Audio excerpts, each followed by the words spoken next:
реализует 3 международных детских творческих проекта, предоставляющих юным талантам возможность раскрыть свой потенциал.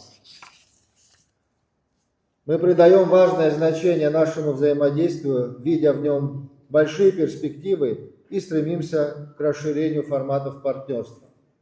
Для достижения этих целей уже заключены соглашения о сотрудничестве с благотворительным фондом развития и поддержки абхазо-российских гуманитарных инициатив, а также между городами Пицунда и Курчатов.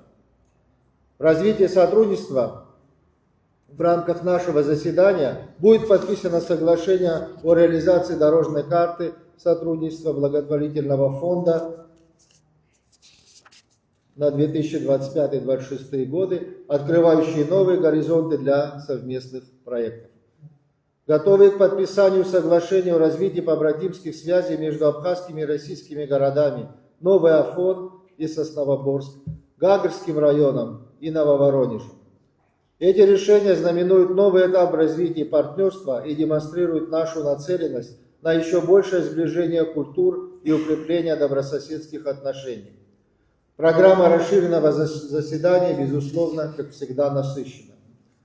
Она предполагает обсуждение и выработку направлений развития сотрудничества в различных областях культурного обмена и образовательных инициатив.